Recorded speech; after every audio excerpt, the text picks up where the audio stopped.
Siyonist zalimler Gazze'de Müslümanlara hala katliam uğramak.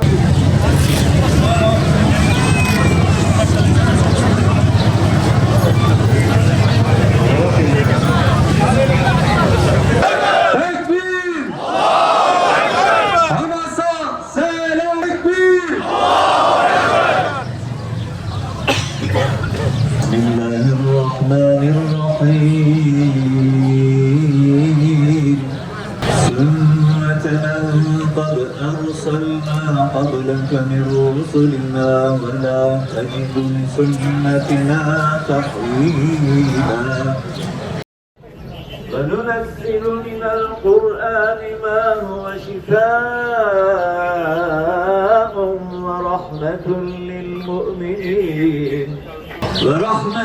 لِلْمُؤْمِنِينَ وَلَا يَزِيدُ الظَّالِمِينَ إِلَّا خَسَارًا. صدق الله العظيم. الفاتحة. Kulunu Mescid-i Haram'dan çevresini mübarek kıldığımız Mescid-i Aksa'ya götüren Allah eksikliklerden münezzehtir. O gerçekten her şeyi işitmekte ve görmektedir. Kudüs ve Mescid-i Aksa ümmetin iman ve izzet davasıdır. Bugün Dünya Kudüs Günü. Dünya Müslümanlarının, özgür halkların Kudüs için meydana döküldükleri, Kudüs'e olan aşklarını, sevdalarını, hasretlerini haykırdıkları gün. Esaret altında olan Kudüs için gözyaşı döktükleri, Kudüs'ün özgürlüğü için dua ettikleri, bu uğurda mücadeleye söz verdikleri gün. Kudüs, yeryüzüne inen rahmetin adıdır. Peygamberlerin ayak izleriyle mukaddes kılınmıştır. Göğe yükselen dualarla mühürlenmiş, zamanın kalbine kazınmış bir şehir. Kudüs, taşlarına secde sinmiş, minberlerinde adalet yankılanmış bir emanettir. Her sokağında bir peygamberin ayak izi, her taşında bir müminin duası saklıdır. Kudüs, gökyüzüne açılan bir kapıdır. Bir gece gökler onu selamlarken arş-ı alaya doğru bir kutlu misafir yol aldı. Kudüs, gözyaşıyla yıkanmış, dualarla bezenmiş bir direniş destanıdır. Yüreğinde Yusuf'un sabrını, Yakub'un özlemini, İbrahim'in teslimiyetini taşır. Kudüs, yetim çocukların avuçlarına bir kırık ekmek, annelerin gözlerinde sessiz bir feryattır. Her sabah ezanla dirilir, her akşam bir umutla bekler. Kudüs, minarelerinden yükselen her tekbirle, işgal altında bile özgürlüğü fısıldayan bir haykırıştır. Onu esir almak isteyenler, taşlarında yankılanan hakikati duymaktan acizdirler. Kudüs, müminlerin imtihanıdır.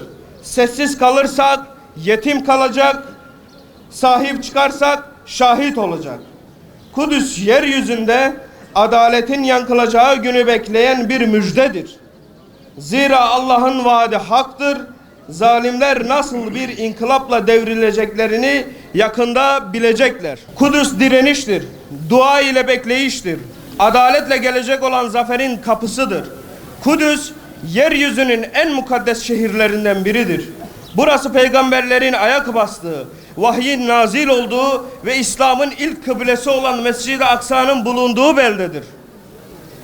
Kudüs, yüzyıllardır müminlerin kalbinde yer eden kutsal değerlerin ve ilahi hikmetin sembolüdür.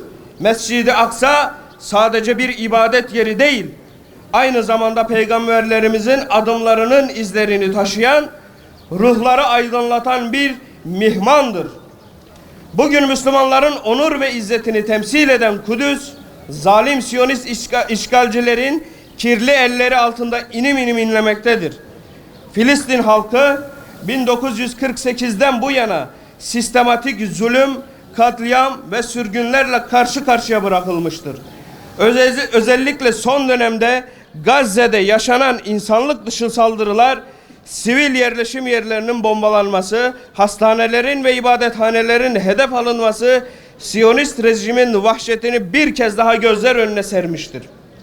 Siyonist işgalciler bir yandan Filistin'in kalbinde yer eden Kudüs'ü ve çevresindeki kutsal mekanları gasp ederken diğer taraftan da Gazze'de katliam ve yıkımla Müslümanların kanını akıtmaktadır. Ne yazık ki bu zulümler yalnızca işgalcilerin değil, onlara her türlü desteği sağlayan emperyalist güçlerin de eseridir. Başta ABD olmak üzere birçok batılı ülke işgalcileri silahlandırmakta, ekonomik ve diplomatik koruma sağlamaktadır. Uluslararası kamuoyu ise bu insanlık suçları karşısında sessiz kalmayı sürdürmektedir. Kudüs davası yalnızca Filistin halkının değil, tüm Müslümanların ve mazlumların davasıdır. Mescid-i Aksa'nın özgürlüğü için mücadele etmek her müminin görevidir. Peygamber Efendimiz şöyle buyurmuştur aleyhissalatü vesselam. Mescid-i Aksa'ya gidin ve orada namaz kılın.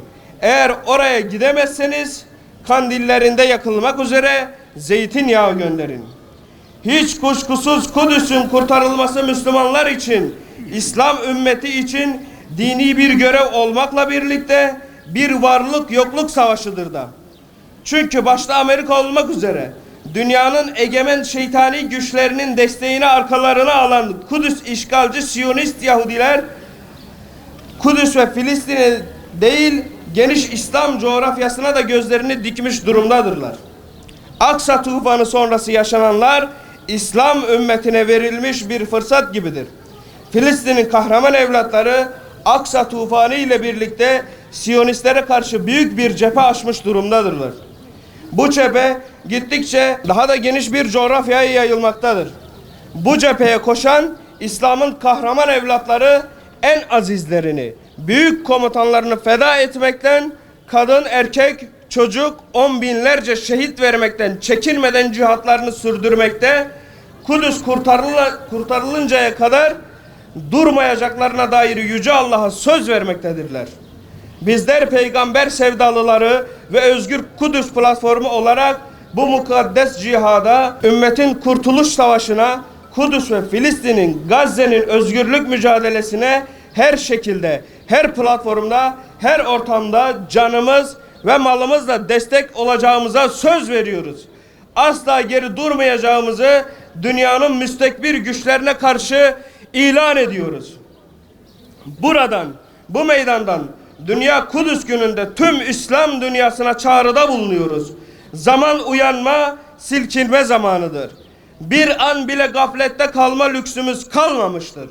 Kudüs'ün kurtuluşu için kıyam etmiş, feryatlarıyla ümmeti yardıma çağıran kahraman kardeşlerimizin imdadına koşma, bir yardımcı yok mu diyen mazlum, mustazaf kadın ve erkekler, çocuklar için ayağa kalkma zamanıdır. Ey Müslümanlar, ey İslam ümmeti, ey mümin erkekler, kadınlar, gençler, yaşlılar, ey onur ve izzetini yitirmemiş vicdan sahibi özgür insanlar, ey Kur'an'ın yüce kelamına iman edenler, ey Resul-i Kibriya'nın sünnetine tabi olma arzusunda olanlar, Kudüs'ün kurtuluş savaşı başlamış bulunmaktadır.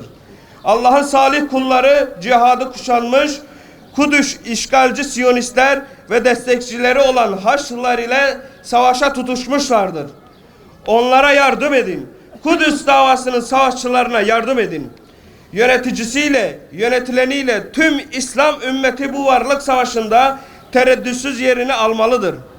On binlerce şehit verme pahasına, şehirlerinin yerle bir olması pahasına, evsiz, barksız, aç ve çıplak kalma pahasına, Aksa tufanı destanıyla Siyonist cephe karşısında tarihin en büyük direnişini başlatmış bulunan kardeşlerimiz bizleri bekliyor. İslam ümmetini bekliyor. Bu iman küfür savaşına, hak batıl savaşına, Furkan savaşına malımızla, canımızla, dilimizle, boykotlarımızla katkıda bulunup Kudüs'ün kurtuluşu yolunda zafer dolu günlere yürüyelim. Bu vesileyle tüm Müslümanların Kudüs gününü tebrik ediyor. En kısa zamanda bugünün özgür Kudüs'te ve Mescid-i Aksa'da kutlanmasını Yüce Rabbimizden diliyor. Bu dava uğrunda mücadele eden ve bedel ödeyen tüm kardeşlerimizi rahmet ve minnetle yad ediyoruz. Rabbimiz bizleri de bu yüce dava uğrunda mücadele eden şerefli kullarından eylesin. Elhamdülillahi Rabbil alemin. Esselatu vesselamu ala Resulina Muhammedin ve ala aleyhi ve sahbihi ecmain. Allah'ım Filistinli çocukların imdadına yetiş. Allah'ım Filistinli anaların yanık yüreğine cevap ver. Allah'ım Filistinli mücahitlerin duasına icabet et, onları muzaffer et. Allah'ım Filistin'deki halka ve mücahitlere sabır ver, kalplerine sekine indir, ittifaklarını muhafaza eyle. Allah'ım bu duamızı tünellerdeki mücahitler, yüreği kanayan Gazze'li analar ve mahzun çocuklar hürmetine kabul eyle. Velhamdülillahi Rabbil alemin. Tekbir! Tekbir! Hamas'a selam, direnişe devam!